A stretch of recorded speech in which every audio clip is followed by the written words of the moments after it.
নমস্কার বন্ধুরা, welcome to Shampa's kitchen.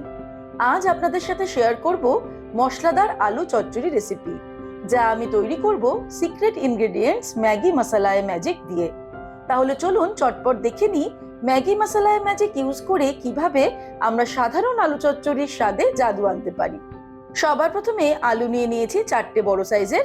আলুগুলোকে এইভাবে ছোট ছোট করে ডুমো ডুমো করে কেটে নিয়েছি আর ভালো করে ধুয়ে নিয়েছি। এবারে আমরা রান্নাটা শুরু করব। এবারে একটা কড়াই গরম করে তার মধ্যে নিয়ে নেব সর্ষের তেল। 3 টেবিল স্পুন সর্ষের তেল নিয়ে নিলাম। তেলটা ভালো মতো গরম হয়ে গেলে ফ্লেমটাকে মিডিয়ামে করে এর মধ্যে আলুগুলোকে ভেজে নেব। আলুগুলো ভাজার সময় দিয়ে দেব হাফ টিস্পুন নুন আর দিয়ে দেব হাফ টিস্পুন হলুদ। মিডিয়াম ফ্লেমে আলুগুলোকে ভালো করে ভেজে নেব। তবে আপনারা চাইলে সর্ষের তেলের বদলে রিফাইন্ড অয়েলও ব্যবহার করতে পারেন। আলুগুলো ভালো করে ভাজা হয়ে গেছে। এবার এগুলোকে তেল থেকে ছেঁকে তুলে নেব। আলু ভেজে নেওয়ার পর এবারে ফ্লেমটাকে লোতে করে এই তেলের মধ্যেই ফোড়ন দিয়ে দেব একটা তেজপাতা, একটা গোটা শুকনো লঙ্কা আর 1/4 টিস্পুন গোটা জিরে। তারপর ফোড়নটাকে ফ্রাই করে নেব 10 থেকে 15 সেকেন্ড।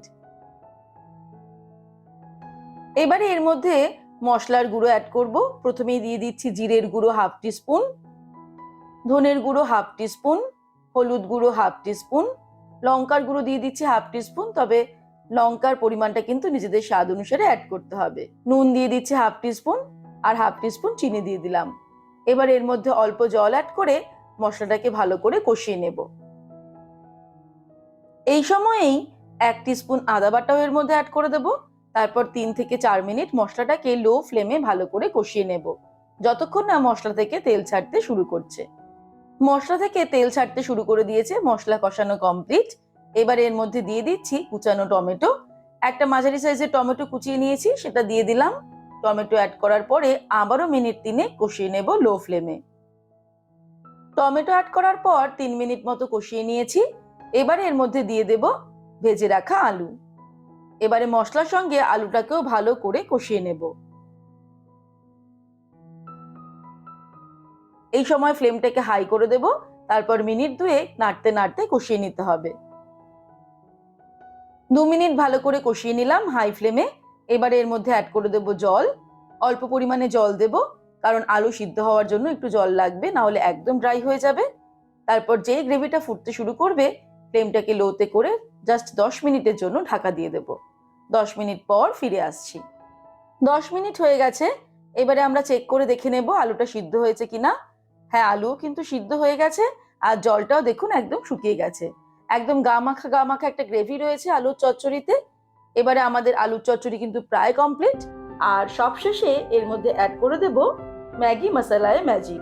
এই ম্যাগি মশালায় ম্যাজিক ব্যবহার করে আমরা রোজকারের সবজি, ডাল, ড্রাই সবজি রান্নায় দারুণ স্বাদ আনতে পারি। কারণ এই ম্যাগি মশালায় ম্যাজিক 10 রকমের মশলা রোস্ট করে গুঁড়ো করে বানানো হয়, যা আমাদের প্রতিদিনের রান্নায় এক্সট্রা অর্ডিনারি স্বাদ নিয়ে আসে।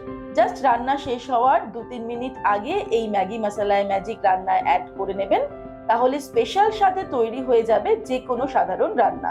ম্যাগি মশালায় ম্যাজিক অ্যাড করার পর এবারে আবারও কিছুক্ষণ একটু নাড়াচাড়া করে নেব, মিক্স করে নেব ভালো করে। তারপরে ওভেনটাকে অফ করে দিয়ে ঢেকে রাখবো 2 থেকে 3 মিনিট। তাহলেই ম্যাগি মশালায় ম্যাজিকের ফ্লেভারটা রান্নার মধ্যে ভালো করে মিশে যাবে আর রান্নাটাকে অসাধারণ করে তুলবে। ব্যাস, খুব সহজে তৈরি হয়ে গেল ম্যাগি মশালায় ম্যাজিক ইউজ করে মশলাদার আলু চচ্চড়ি। এবারে এই দারুণ স্বাদের মশলাদার আলু চচ্চড়ি আপনারা গরম গরম রুটি, পরোটা, লুচির সঙ্গে সার্ভ করে দেখবেন, খেতে খুব ভালো লাগবে। রেসিপিটা ভালো লাগলে লাইক ও শেয়ার করার অনুরোধ রইল। সুস্থ থাকবেন, ভালো থাকবেন। আমি আবার হাজির হব নতুন নতুন রেসিপি নিয়ে। নমস্কার।